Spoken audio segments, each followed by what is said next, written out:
Hello everybody, I hope you're having a super wonderful day. Today's video is super exciting for me because it is another episode of Drawing Your OCs, and I say this every time, but I absolutely love doing this series because it's just really cool for me to see all your guys' entries and see all these different characters. And I know when someone makes an OC or an original character, for any of you who don't know what that means, it can sometimes be something so personal to some people. Like, I've spoken to many different artists about what their OCs mean to them, and some people will say that their OCs were something that they created in a time where they felt really alone, and in that way they feel really connected to the characters they've created.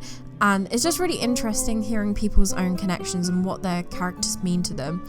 So I was wondering, seeing as next episode is going to be episode 20, I really wanted to do something special for that episode. So if you have any ideas for what can make Drawing Your OCs episode 20 special in celebration of reaching episode 20 of the series, please let me know down in the comments. And if you see any comments below of ideas that you really like, make sure to give them a thumbs up so I can see what you guys would think would be a really good idea.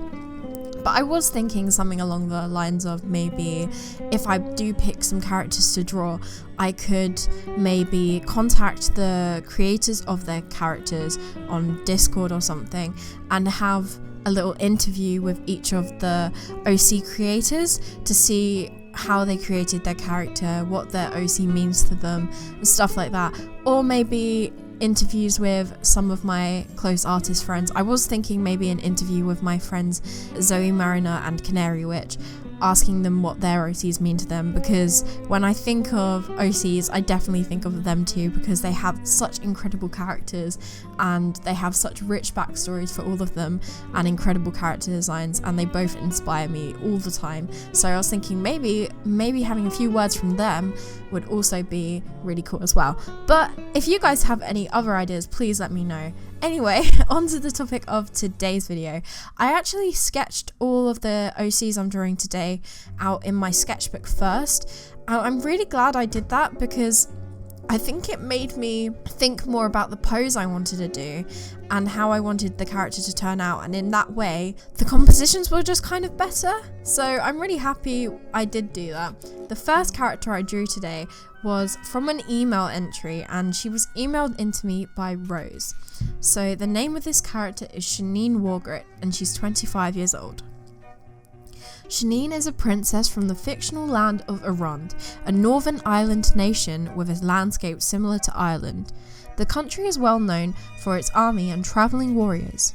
She's very charismatic, hardworking, and a skilled fighter, but has a tendency to become self-centered and underestimate others. This becomes dangerous when her opponents are unexpectedly smart and take her by surprise with strategic attacks. She always fights with the spear she inherited from her mother. This spear happens to be magical. The blade is made from a magical metal that can shoot lightning.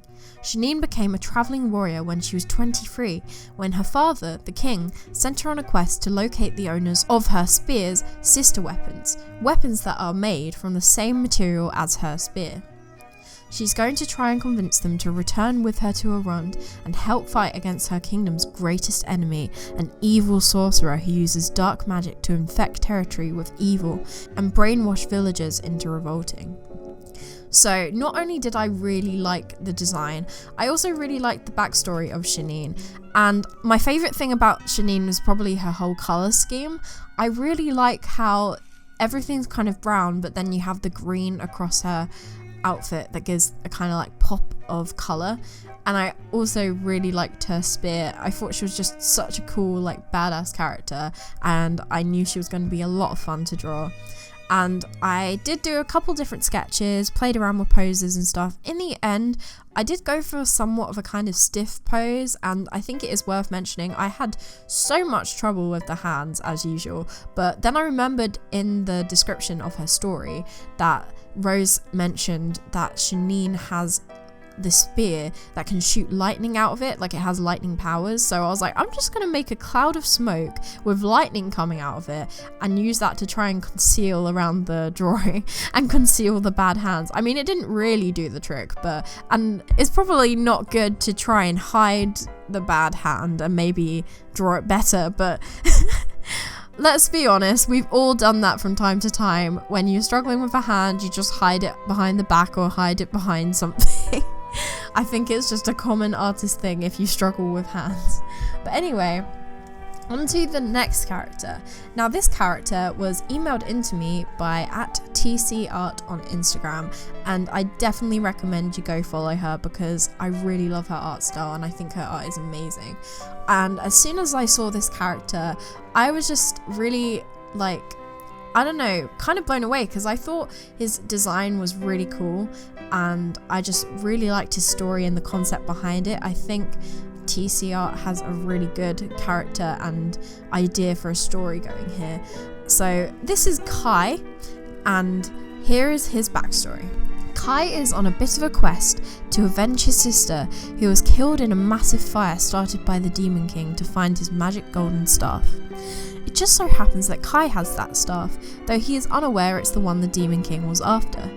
Magic items are common in this kingdom, so he assumed it was just a regular magic staff. And that's where his story begins. And I love that concept for a story, and I also really love the designer of the magic staff.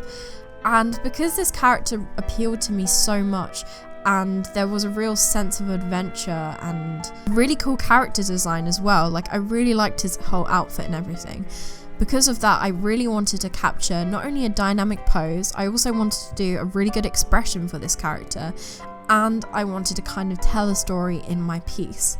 So what I went with was this kind of sketch I did of him sort of floating on a rock holding his staff, and I really liked the pose I went with because I do think it ended up kind of dynamic because he is like leaning on one side. There's more of like a line of action than I normally would have. So I think this character drawing came out way better than the first OC I drew, which was kind of infuriating because I wanted to be proud of both of them, but I'm definitely super proud of this piece because not only did I have a good line of action, I also tried really hard with the expression. I didn't want to just do a normal, just vacant smile like I tend to do for most of my Drawing Your OCs series. I wanted something that would show that he is scared and he's on his way into like a battle or an adventure. So I wanted to do like a shocked expression or like kind of scared expression, and I think I did do that quite well. The hand on the staff that he's holding did give me a little bit of trouble, but I'm actually really happy with how that did come out in the end.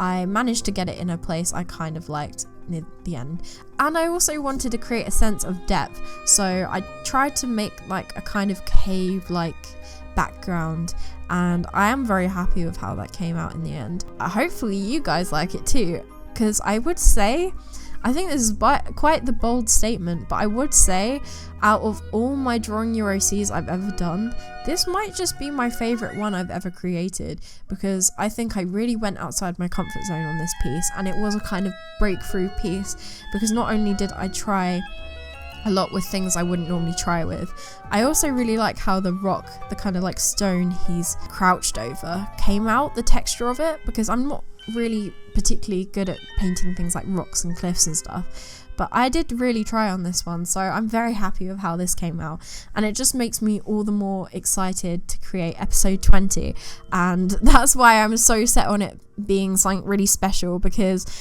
I think it's been almost 2 years now that I've been doing this series. I made my very first episode in November of 2016, which also makes me think the fact that I've only made